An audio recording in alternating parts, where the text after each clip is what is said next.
우리가 지금까지 배웠던 내용을 정리를 한번 하겠습니다. 이 그래프 두 개를 보고서 정리를 할 건데요.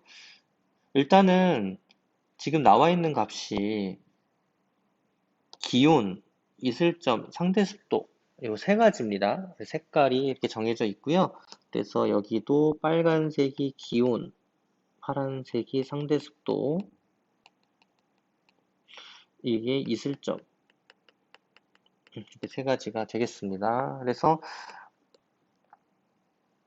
이렇게 세 가지를 이제 비교를 할 건데 우리가 배운 게 크게 세 가지를 배웠어요. 기온과 이슬점 상대 습도랑 관련해 가지고 뭐를 배웠냐면은 포화 수증기량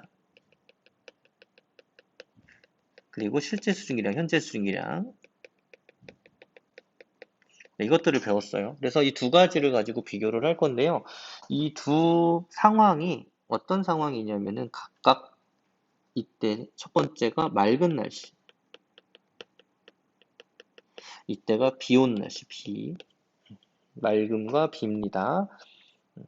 그렇게 해석을 할 수 있는 게 맑은 날씨 같은 경우는요, 낮과 밤의 온도 차이, 기온 차이가 좀 있어요. 요즘과 같은 날씨인데 가을철 이런 날씨라고 보면 되겠습니다. 그리고 비가 올 때는 최근에 좀 비가 많이 왔었는데 기온 차이가 엄청나게 심하지는 않아요. 엄청나게 심하지는 않고 그냥 쭉 유지가 되는 그런 상태라고 보면 되겠습니다. 물론 새벽에는 온도가 좀 내려가죠.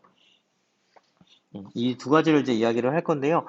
네, 처음에는 뭐를 우리가 이야기를 할 거냐면은 이 기온을 가지고 이야기를 하겠습니다. 이 두 가지의 값 중에서 기온과 관련 있는 값은 둘 중에 이거였죠. 기온. 그렇죠.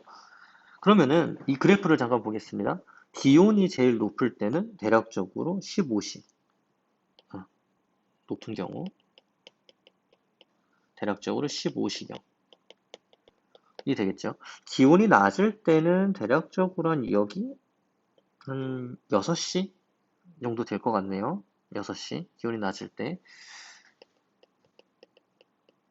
6시 정도. 네, 이렇게 이제 볼 수가 있겠습니다. 그리고 이 실제 수증기량과 관련 있는 값은 여기에서는 이슬점이죠. 이슬점인데 이 이슬점 보면은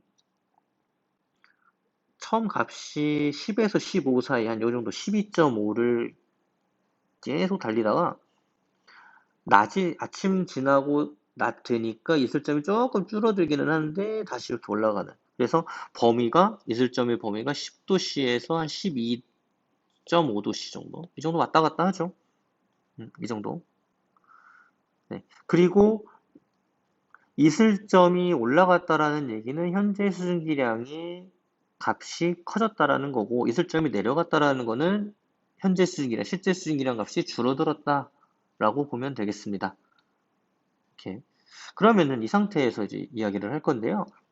지금 기온이 어떤 식의 분포가 일어나냐면은 3시부터 6시 이 정도까지는 기온이 내려가요. 기온이 내려갑니다. 그리고 나서 6시를 찍고 나서 기온이 점점점 상승을 해요. 15시까지 상승을 하고 점점점 내려갑니다. 그런데 우리가 상대 습도는 어떻게 계산을 하냐면은 현재 기온에서의 포화 수증기량이었죠. 포화 수증기량분의 실제 수증기량, 현재 공기에 포함된 곱하기 100이야. 그러면은 기온이 올라갔어요. 지금 낮이 되면서 기온이 상승을 합니다. 근데 기온이 상승을 하면 어떤 값도 같이 커져요. 포화수증기량 값도 같이 커지지. 값도 같이 커져. 그러면은 어디가 커진 거예요? 여기가 커진 거죠. 분모가 커지면은 상태 습도는 어떻게 된다? 상태 습도는 내려가죠. 여기까지 이해됐겠죠? 그리고 나서 한번 보자고 이제 기온이 내려가기 시작을 해요. 기온이 내려갔어. 만약에 이제 15시 이후로 기온이 내려가요. 그럼 어떤 것도 같이 내려가야 돼. 포화수증기량도 같이 내려가야 돼. 그러면은 뭐가 상대 습도가 증가합니다. 라고 하는 거지. 그러면 이때 이걸 가지고 그래프를 비교를 해보겠습니다. 네, 이슬점은 여기에서는 내려갔어. 3시부터 한 6시 정도. 이 정도 내려가니까 상태 습도는 어떻게 돼요? 기온이 내려가니까 상태 습도가 일시적으로 올라가죠. 올라가죠. 그쵸? 그리고 나서 기온이 올라간다라는 거지. 쭉 올라가요. 그러니까 상태습도 어떻게 돼요? 기온이 올라가니까 상태습도가 쭉 내려가요. 그쵸? 쭉 내려갔어요. 그리고 나서 네, 기온이 다시 내려갑니다. 기온이 내려가니까 어떤 일이 발생을 해요? 상대습도가 다시 상승을 합니다. 쭉 올라가요. 그래서 일반적인 날씨 변화에서 기온과 상대습도의 관계는 기온이 내려가면 상대습도는 상승을 합니다. 기온이 올라가면 상대습도는 내려갑니다. 라고 하는 거죠. 이렇게 될 수밖에 없는 거야. 이렇게 될 수밖에 없는 거야. 그러면은 이슬점 같은 경우 한번 보죠. 이슬점 같은 경우는 지금 검정색으로 다시 한번 그렸었는데 일정에 외부에서 뭐가 없냐면 수증기를 공급해 줄 만한 요인이 없는 거야. 그러다가 오히려 심지어는 감소까지 해요. 실제 수증기량이. 그러다 다시 증가하다 감소하다 다시 올라가. 이것도 물론 습도에 영향을 주겠죠. 습도에 영향을 주지만 여기서 날씨가 맑을 때 더 큰 영향을 주는 거는 기온이다. 이렇게 보면 되겠습니다. 네, 비올 때인데요, 이제. 비 올 때는 일단 뭐가 많아요? 물이 많잖아. 물이 많다는 얘기는 뭐가 많다는 얘기냐면 수증기의 공급이 엄청 많다는 얘기야. 그렇죠? 그러면 실제 수증기량이 커지겠죠. 어디보다? 맑은 날씨보단 커지겠지.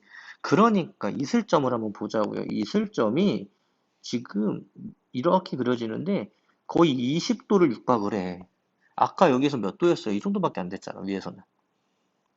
그러니까 결국은 이것 때문에 뭐가 커진 거예요? 이슬점이 올라간 거죠. 이슬점이 올라갔습니다. 네, 그리고 기온은 볼게요. 기온은 일시적으로 여기도 내려가고 0시에서 3시 그리고 쭉 일정에 거의 그리고 또 내려가. 여기에선 25도까지 올라가 맑을 때는 근데 비 올 때는 20도씨 정도밖에 안 돼. 그러면은 맑은 날씨에 비해서는 뭐가 지금 내려가 있는 상태인 거예요? 기온이 내려간 상태죠. 네, 맑은 날씨에 비하면 기온은 내려가는 상태죠. 기온이 내려갔다는 얘기는 뭐가 내려간 거예요? 포화순기량 값도 내려간 거야. 내려가니까 뭐가 감소해야 돼? 근데 상대 습도가 지금 감소가 아니라 증가죠. 기온이 내려갔기 때문에 포화순기량 값도 내려가고 그것 때문에 뭐가 증가했냐면 상대 습도 값이 증가를 합니다. 분모가 작아지니까 이 식을 잘 볼게요. 그런데 모두 증가를 해요. 이슬점이 증가했대. 이슬점이 증가했다는 얘기는 현재 수증기량이 커졌다라는 거거든요. 그러면은 얘는 작아졌는데 얘는 커져. 그러니까 습도가 어떻게 될 수밖에 없어. 습도는 상대 습도는 분자는 점점점 커지고요. 분모는 점점점 작아져. 그러니까 값이 100을 하면은 커질 수밖에 없는 거야. 뭐보다? 기온이 높을 때보다, 그러니까 맑은 날씨일 때보다 습도가 커질 수밖에 없어. 그러니까 습도가 거의 몇 퍼센트 육박하냐면은 거의 100에 육박하죠. 여기 그래프 여기 보면은. 그러니까 습도가 여기서는 위에 맑은 날씨 때는 40%도 갔는데 여기는 80 이상이야 다 대부분. 80 이상 거의 100 가까이 됩니다. 이렇기 때문에 상대 습도는 높아질 수밖에 없다라고 하는 거고요.